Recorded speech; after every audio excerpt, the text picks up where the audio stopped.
Mimi binafsi ninayo mambo mawili. La kwanza, kwa nini dhahabu zinatoroshwa? Na la pili, tufanye nini dhahabu zisitoroshwe? Dhahabu ambayo inaibiwa ni takribani hata 95% kwenye nchi yetu, Mheshimiwa Rais.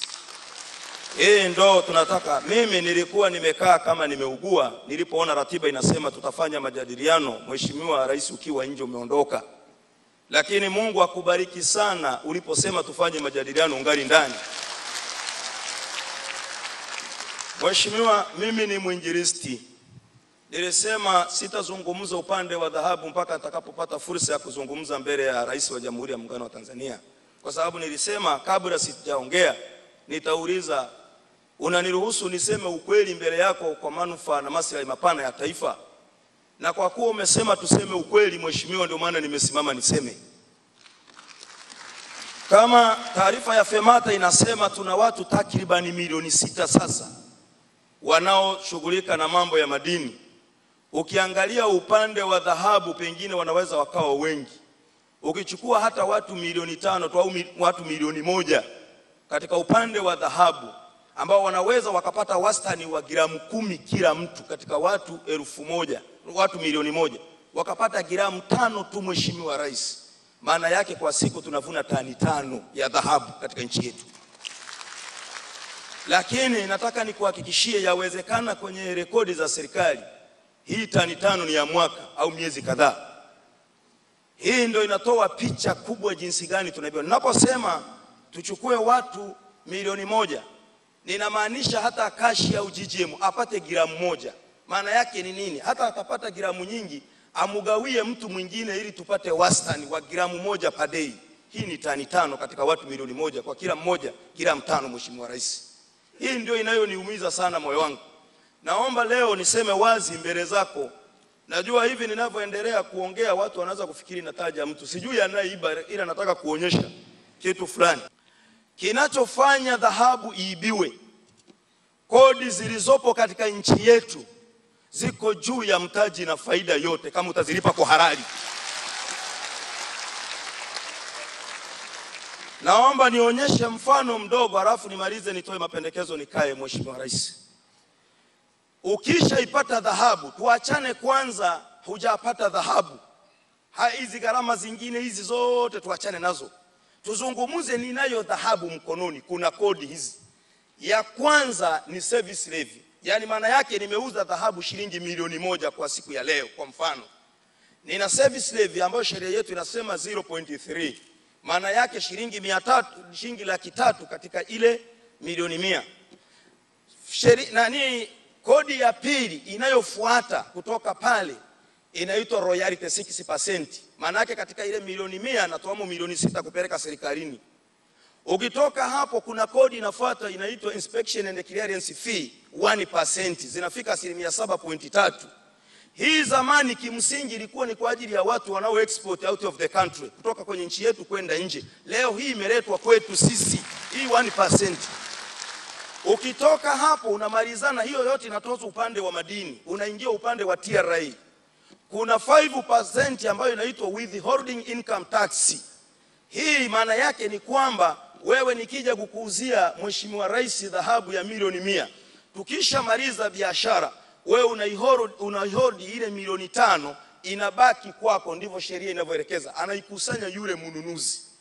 Halafu ukitoka hapo hizo zimeshakuwa 12 jumla 3, ambayo maana yake milioni 12 nimezitoa kwenye ile fedha milioni 100.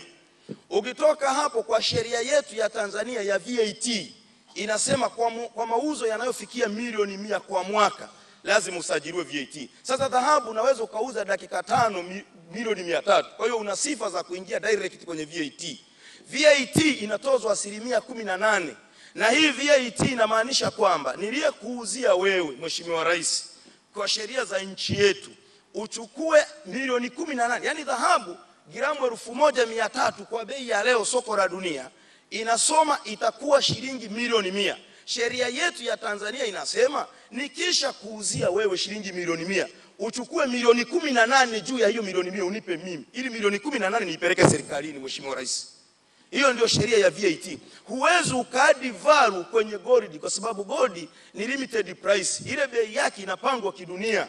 Kwa hiyo mimi ninapokuja kukuuzia, ukikataa kunipa hiyo milioni 18, naondoka kwenda kwa mheshimiwa makamu wa rais kumuuzia dhahabu. Anasema mimi Solomoni siwezi nikakupa dhahabu ya shilingi milioni 100, nikakupa milioni 118. Ninaondoka ninakwenda kwa mheshimiwa waziri, anakataa. Sasa dhahabu ile tunaipeleka wapi? Mwisho unamuuzia mtu ambaye sasa yule yeye hakubali, yani humuombi ile hela. Lakini nini kitakachotokea baba yangu siku ya mwisho? Utakapotaka kuexport, lazima serikali itakutaka hizi dokumenti. Hauna. Sasa tuulizane swali. Kisheria ilikuwa kwamba ukitaka kusafirisha, serikali kurudishie kwenye VAT return. Hawa watu nakuta hawajarudishiwa wakati wanataka kusafirisha. Paka anasafirisha hajarudishiwa hela. Sasa hapa ndipo kinapotokea kizaazaa ambacho mtu mmoja anasema kikitokea humu kizaazaa watu wote ni sukuma ndani. Sasa shida inakuja vipi mheshimiwa rais? Shida inakuja hivi baba yangu. Haya ndio maana nilisema tumeyatoa mfano kwa siku nyingi, lakini nikasema siku nikipata fursa mbele yako nitayaweka wazi. Dhahabu kwa nchi zingine dhahabu inalindwa na mwenye dhahabu. Mimi nikishikilia dhahabu ndio ninayopaswa kuilinda. Polisi hawezi kulinda dhahabu. Nikutolea mfano aina chache za wizi, lakini stage anaiba. Ukienda kwenye mipaka yetu, mtu anaweza akaenda na cruiser, akaenda na gari kwenye spare tire, unaweza ukaweka hata kilo 200 ya dhahabu, mtu akatorosha. Mtu anaweza akabandua site mira, akaweka kilo 5 huko kilo 5 huko, akapita nayo kilo 10 ya bilioni 1. Mtu anaweza akanunua cabbage mpakani, akachana, akaingiza kilo 20 kwenye cabbage. Mtu anaweza akatengeneza tikiti maji la kawaida, akachana, akaingiza mule ndani kilo 30 akavusha. Kwa hiyo kuna mazingira mengi ambayo polisi hawezi kuyaona. Tutawaraumu bure, lakini mazingira haya ni magumu.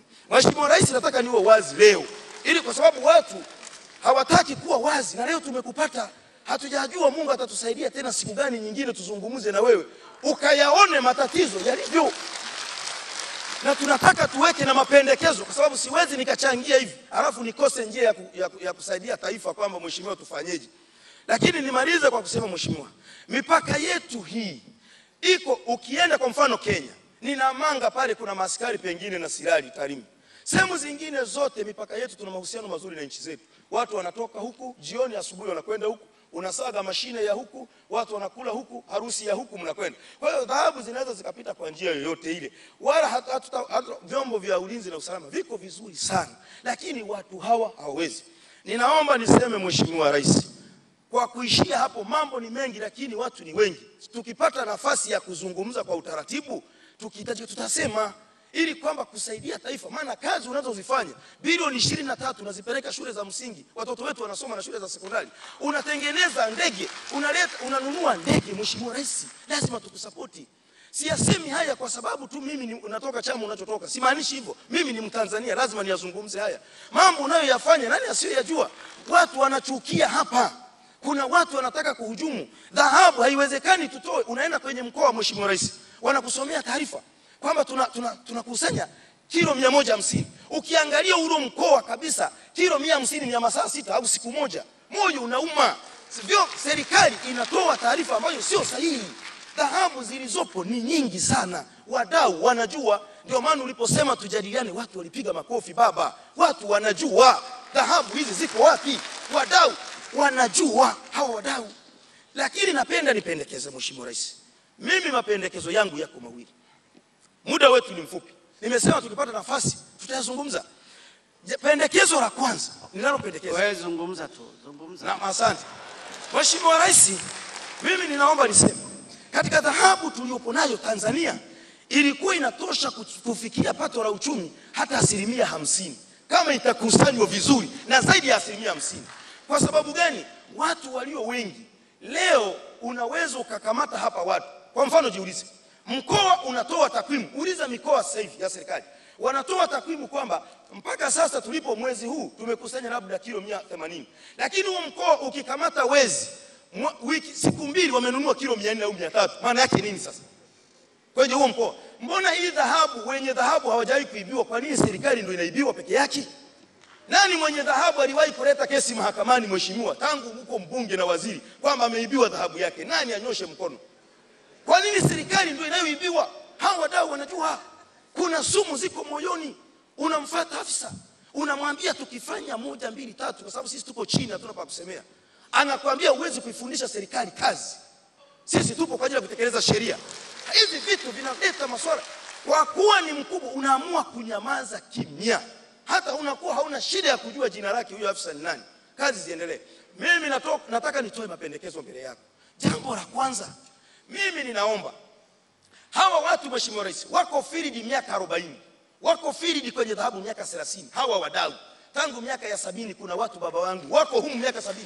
Leo afisa wa madini hawezi kukuchunga dhahabu ulionayo. Afisa wa madini kasoma miaka 5, field miaka 3, wiki 3 au miezi 3. Hawezi kukuchunga uliyekaa field miaka 40, 30. Dhahabu zitakwenda mpaka tutaraumu watu. Hawa watumishi wetu wako vizuri pamoja na maskari. Ushauri wangu, tafuta, najua umeajiri watu wengi sana. Na vyombo na watu sura zinaonekana nyingi. Weka hata kama watu 4 tu. Lakini watoke kwa hawa wadau. Watu waeleze kinachofanyika pale wizarani. Watu hawa wawe na kazi mbili tu baba yangu. Kazi ya kwanza, watashughulika kushauri namna bora ya ukusanyaji wa mapato ya kodi. Jambo la pili, wawe ni watu wasaidia. Sija kupata vizuri Solomon. Naam baba. Unasema ni ajiri miongoni mwa wadau wa yes man. Kwa mfano kama wewe Mihayo ni kuajiri leo na mwingine mambo yataenda.